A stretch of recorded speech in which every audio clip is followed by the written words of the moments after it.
voté muy de mañana en esa junta, mi familia apareció toda en esa junta y para que no le validen el voto no es justo. Daniel Ortega ha consolidado su poder a través de los fraudes electorales. Le han permitido, por ejemplo, obtener la mayoría de diputados en la Asamblea Nacional y, por defecto, reformar la Constitución y la ley electoral sin que nadie se opusiera. Esta mayoría en el Poder Legislativo le permitió aprobar su reelección presidencial indefinida y adquirir el poder total en el Consejo Supremo Electoral para controlar los resultados de las votaciones.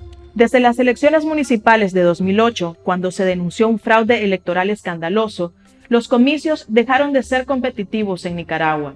Los resultados quedaron a merced del caudillo sandinista. Con la mirada puesta en las elecciones que están programadas para noviembre de 2021, analizamos cuáles han sido las estrategias principales del régimen de Ortega para ejecutar fraudes electorales en Nicaragua.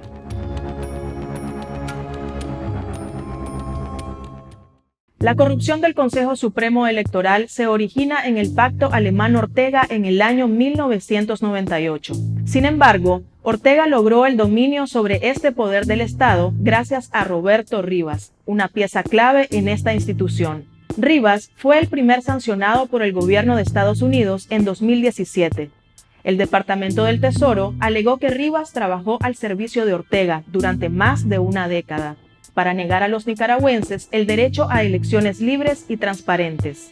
La corrupción en el Consejo Supremo Electoral ha facilitado que el régimen sandinista pueda poner en práctica diversas estrategias para debilitar el voto opositor.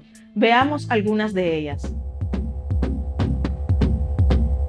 La desconfianza generalizada hacia la institución, que debería ser un árbitro confiable e imparcial, genera abstención entre los ciudadanos. Esta le niega a la ciudadanía el derecho a votar, ya que al final solamente participan aliados o simpatizantes del partido de gobierno. Por ejemplo, desde las elecciones municipales de 2008, el régimen ha impedido la observación nacional e internacional. Eso nos lleva a la siguiente estrategia. Las autoridades electorales han eliminado muchos de los controles normalmente aplicados para prevenir el fraude en las urnas. Por ejemplo, en las elecciones presidenciales de 2011, el Centro Carter señaló las siguientes anomalías. A la oposición no se le permitió fiscalizar el empaque del material electoral. El día de las votaciones, muchos fiscales de la oposición tuvieron dificultades para ingresar a las juntas receptoras de votos y no pudieron estar presentes cuando el material se desempacó y armaron las urnas. Los presidentes de las juntas receptoras de votos habían recibido instrucciones de no contar el total de boletas ni registrar las cantidades de papeletas usadas y no usadas, datos que tampoco fueron publicados después de las votaciones. En elecciones anteriores se generaba un código de seguridad en cada junta receptora de votos y se anotaba en las papeletas de forma que si se introducían papeletas ajenas, estas pudieran ser descubiertas fácilmente. Pero en 2011 las papeletas provenían del Consejo Supremo Electoral, con códigos de seguridad previamente estampados. Todos estos cambios facilitaron la adulteración o llenado de las urnas. La corrupción del Consejo Supremo Electoral facilita que se ejecuten otras estrategias fraudulentas en los centros de votación.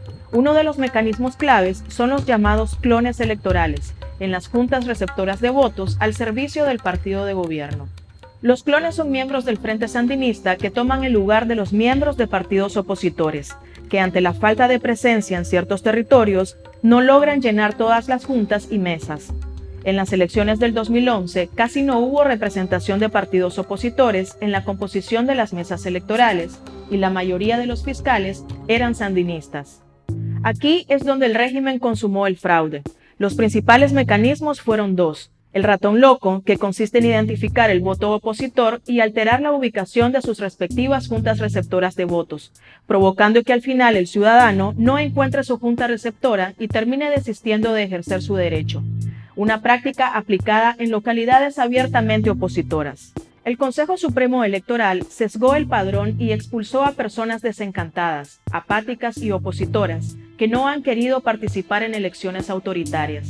Para ejecutar esta estrategia, fue clave la figura del coordinador del centro de votación, que aprobó el Consejo Supremo Electoral desde 2011.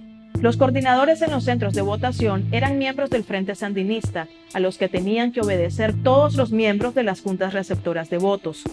Los coordinadores eran funcionarios, no definidos en la ley electoral, que violentaron a voluntad la mayoría de los procedimientos en la elección establecidos en la ley electoral. Los otros mecanismos son los votos múltiples y los muertos que votan, es decir, que se registran personas que votan más de una vez o con documentos supletorios que pertenecen a personas fallecidas. Esto ocurre porque las elecciones se llevan a cabo sin la existencia de un padrón electoral depurado y sin haber entregado cédulas o documentos supletorios a 200.000 ciudadanos. Por supuesto que sin mostrar posteriormente los resultados electorales definitivos.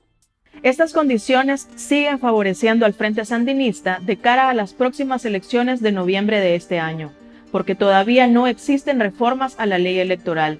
Además, Daniel Ortega mantiene un estado policíaco apoyado con paramilitares, quienes reprimen y persiguen a ciudadanos opositores.